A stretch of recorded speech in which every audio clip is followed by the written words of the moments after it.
Assalamualaikum warahmatullahi wabarakatuh. Terima kasih udah klik video ini. Kita akan langsung membahas pertanyaan atau masalah-masalah yang disampaikan dari sahabat viewers. Ini banyak sekali.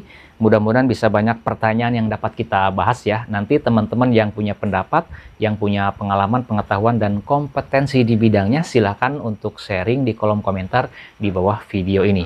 Baik, langsung. Pertanyaan yang pertama. Terus kalau istri pergi dari rumah dan tidak tahu keberadaannya, gimana Pak untuk pengurusan gugatan cerainya? Nah, kalau misalkan istrinya tadi pergi dari rumah dan tidak tahu dia ada di mana sekarang, alamatnya nggak jelas, sudah ditelusuri di saudaranya nggak ada yang tahu, kemudian media sosial juga tidak ada jejaknya, dan perginya sudah berlangsung lama, sudah setahun lebih, itu bisa mengajukan gugatan cerai goib ya. Gugatan cerai talak goib dengan melampirkan surat keterangan goib. Surat keterangan goib ini bisa diperoleh dari kantor kelurahan, di mana isinya menerangkan bahwasanya si istri dari si pemohon surat tadi sudah pergi meninggalkan suaminya, kemudian tidak diketahui di mana adanya, perginya kemana nggak diketahui, tidak ada komunikasi dan tidak ada kabar lagi sampai dengan saat ini, yang lamanya sudah berlangsung sekitaran berapa tahun. Itu isi dari surat keterangan goib seperti itu.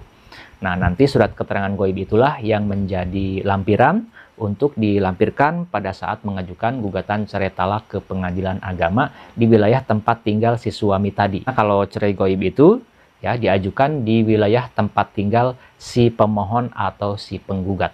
Seperti itu ya. Kemudian pertanyaan yang kedua. Bang, bagaimana jika surat nikahnya hilang? Apa yang pertama harus dilakukan? Terima kasih. Baik, kalau untuk pengurusan misalkan gugatan cerai atau permohonan cerai talak tapi surat nikahnya hilang, maka bisa meminta duplikat buku nikah ke kantor urusan agama di mana dulu buku nikahnya itu diterbitkan.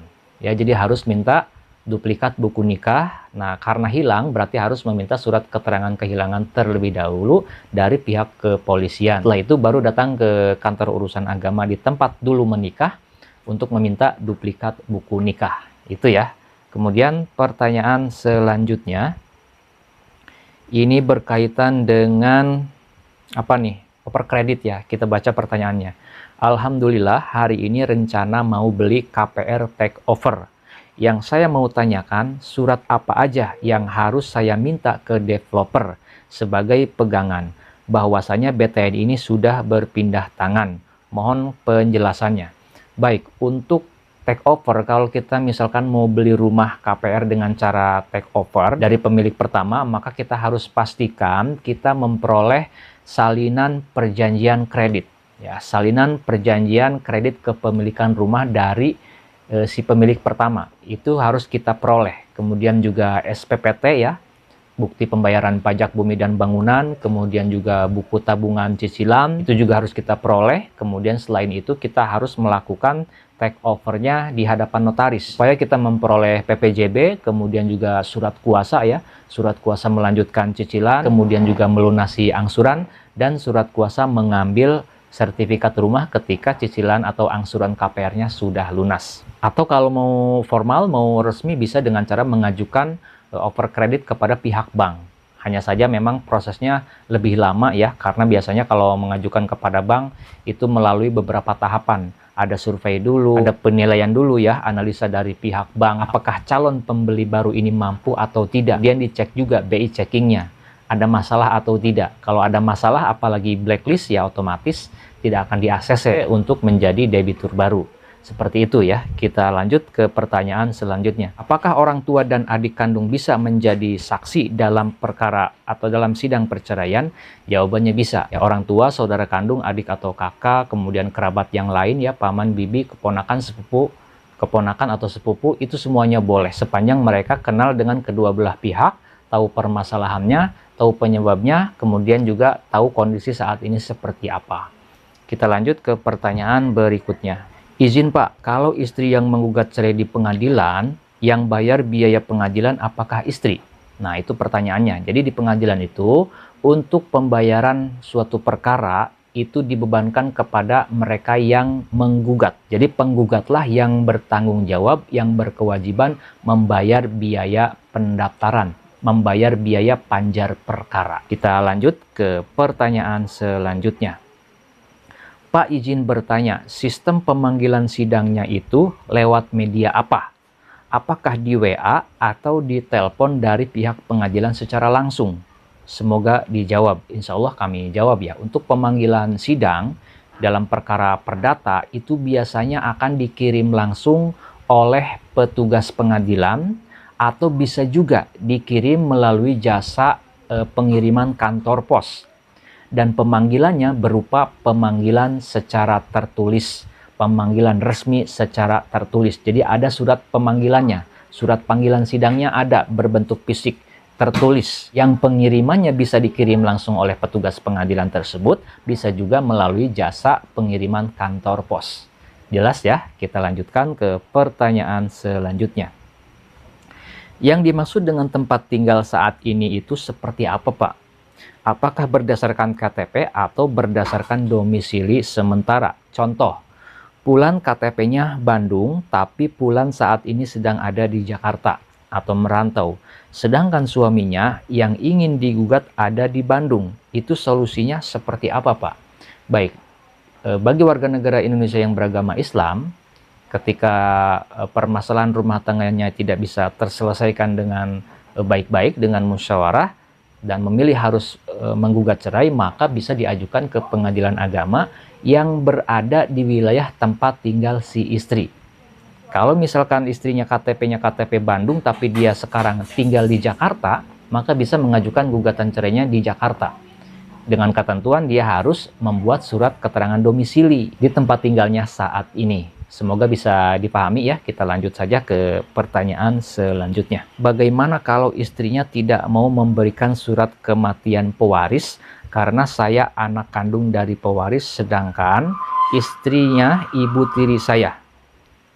Nah, baik, kalau misalkan seperti ini, maka si ahli waris tadi yang ingin mengajukan gugatan waris ya, sengketa waris ke pengadilan agama, kemudian surat keterangan kematian pewarisnya diumpetin nih oleh si istrinya ini, si istri barunya atau ibu tiri dari si ahli waris, maka ahli waris menurut saya bisa meminta surat keterangan dari kepala desa atau dari lurah yang menerangkan bahwasanya memang benar si pewaris ini masa hidupnya tinggal di wilayah kelurahan atau desa tersebut, kemudian sudah meninggal, ada tanggal, bulan, dan tahun kapan, itu bisa membuat surat keterangan seperti itu. Bilang saja mau mengurus permasalahan waris, tapi ibu tirinya tersebut tidak kooperatif, dan bahkan surat keterangan kematian dari pewaris ini diumpetin tidak mau diberikan kepada ahli warisnya untuk menyelesaikan masalah warisan dari si pewaris tersebut. Seperti itu ya, kira-kira mudah-mudahan bisa terselesaikan masalahnya ya, amin. Kemudian pertanyaan berikutnya. Banyak juga nih ya, kayaknya kita nggak bisa jawab sampai selesai nih. Oke, Kak mohon jawabannya, surat panggilan pertama dan surat panggilan kedua apakah sama persis tulisannya? Untuk tulisan sama persis ya, panggilan sidang itu, panggilan pertama, panggilan kedua ya sama saja. Isinya memuat panggilan untuk hadir ke persidangan. Hanya saja untuk jadwal sidangnya yang tertulis di surat panggilan tersebut antara surat panggilan yang pertama dengan surat panggilan sidang yang kedua akan berbeda. Ya, jadwal yang tertulis di dalam surat panggilan sidang tersebut. Selanjutnya, pertanyaan berikutnya. Pak maaf mau tanya, kira-kira akte cerai buat suami jadinya berapa minggu atau bulan ya setelah persidangan selesai, Pak? Mohon dijawab, Pak. Terima kasih. Baik, untuk cerai talak yang diajukan oleh si suami, akta cerai itu akan terbit paling cepat 1-3 hari setelah pelaksanaan ikrar talak, setelah pelaksanaan sidang ikrar talak. Paling lambatnya 7 hari setelah pelaksanaan sidang ikrar talak. Dan perlu diingat untuk gugatan cerai talak yang diajukan oleh si suami, ketika nanti hakim membacakan putusan, dalam sidang pembacaan putusan, maka akan ada jadwal ikrar talak yang harus diselenggarakan, yang harus dilaksanakan oleh si suami tadi yang mengajukan cerai talak tadi. Dan itu waktunya atau durasinya sekitaran 20 hari setelah sidang pembacaan putusan di pengadilan agama tersebut. Paham nggak? Jadi ketika pembacaan sidang putusan nih, misalkan mengabulkan permohonan cerai talak dari pemohon yang bernama siapa, kemudian mengizinkan si pemohon tersebut untuk mentalak istrinya di sidang pengadilan agama tersebut. Nah, setelah sidang pembacaan putusan itu, maka nanti si suami ini yang menjadi penggugat cerai talak, dia harus nunggu surat panggilan ikrar talak. Dan surat panggilan ikrar talak itu biasanya akan diterima setelah lewat dari 20 hari pasca sidang pembacaan putusan. Tapi terkadang ada juga yang jaraknya itu sebulan. Dari sidang pembacaan putusan ke jadwal sidang ikrar talak itu ada juga yang nyampe sebulan. Tergantung pengadilannya sih, tergantung daerah itu beda-beda. Nah, nanti setelah ikrar talak selesai, maka biasanya paling cepat 1-3 hari akta cerainya bisa dapat diambil. Paling lambatnya 7 hari setelah ikrar talak. Itu untuk proses gugatan cerai talak yang diajukan oleh pihak suami. Kita lanjut ke pertanyaan selanjutnya. Ini berkaitan dengan apa nih ya? Panjang juga nih. Saya menggadaikan mobil saya ke teman saya 40 juta karena saya nunggak 2 bulan mobil saya ditarik leasing. Teman saya meminta uang setengahnya dulu masuk dalam tempo waktu 1 bulan. 1 bulan ini saya tidak bisa memenuhi permintaannya. Saya baru bisa bayar 3,5 juta ke teman saya. Sekarang saya mau dilaporkan ke polisi dengan laporan penipuan. Apa yang harus saya lakukan? Apakah kasus saya ini bisa masuk pidana, Pak? Menurut saya, kalau kita menggadaikan mobil atau kendaraan yang masih leasing, belum lunas kreditannya, itu termasuk ke dalam pidana. Kita bisa dipidanakan oleh si leasing, kalau misalkan leasing memprosesnya. Dan tentunya bukan hanya kita. Kalau misalkan orang yang menerima gadai mobil kita itu tahu bahwa mobil ini mobil leasing, dia juga bisa dikenakan pasal penadahan, dan kita bisa dikenakan dengan pasal penggelapan. Nah, gimana kalau si penerima gadai tadi mau melaporkan kita dengan tuduhan penipuan? Nah, itu bisa saja terjadi kalau misalkan si penerima gadai tadi dia merasa dibohongi. Ya, dibohongi oleh kita, misalkan kita ngakunya mobilnya bukan mobil leasing, mobil udah lunas, mobil kita sendiri. Tapi ternyata mobil leasingan dan harus ditarik oleh leasing, dia merasa dirugikan. Ya, bisa saja dia melaporkan kita dengan dugaan atau tuduhan melakukan tindak pidana penipuan. Tapi kalau misalkan dia tahu ya mobil yang kita gadaikan itu mobil leasing, kreditan, belum lunas, ya dia juga bisa terseret dengan tuduhan atau dugaan tindak pidana penadahan.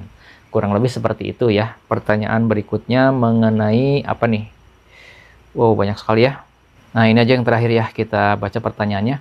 Aku pengen banget cerai karena 4 tahun terakhir ini tingkah suami yang main slot. Nah, main slot semakin menjadi duit gaji tahunan habis uang bulanan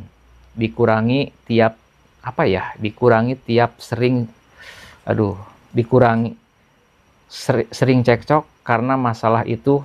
Kasar lagi makan buka puasa kemarin, piring makanan ditendangi.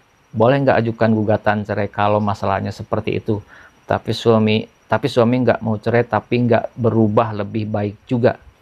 Mohon maaf, ini pertanyaannya agak berbelit, tapi ya intinya saya memahami kalau misalkan kondisinya si suaminya tadi sering main slot atau main judi yang tidak bisa disembuhkan ya, yang tidak bisa berubah, apalagi dengan sikapnya yang sering marah-marah, menendang-nendang piring, ataupun juga merusak perabotan rumah tangga, ya si istri ya boleh-boleh saja kalau misalkan dia tidak tahan dengan kondisi tersebut mengajukan gugatan cerai kepada suaminya, ya boleh saja. Itu sudah termasuk alasan yang dibolehkan oleh peraturan perundang-undangan. Hanya saja ada ketentuan Mahkamah Agung yang menentukan bahwa kalau faktor penyebabnya karena masalah tadi ya, perjudian, kemudian pertengkaran, perusakan perabotan rumah tangga, itu harus sudah terjadi pisah rumah dulu minimal 6 bulan. Kalau sudah terjadi pisah rumah minimal 6 bulan ke atas, ya boleh saja bagi si istri tadi untuk mengajukan gugatan cerainya, dan saya rasa itu akan dikabulkan oleh pengadilan meskipun si suaminya tadi tidak mau bercerai dengan istrinya.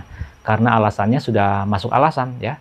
Main judi yang tidak bisa berubah, tidak bisa disembuhkan, kemudian juga melakukan kekerasan baik secara verbal maupun secara fisik, kemudian juga melakukan perusakan di rumah, perabotan rumah tangga dirusak, yaitu sudah memenuhi alasan bagi si istri untuk mengajukan gugatan ke pengadilan agama.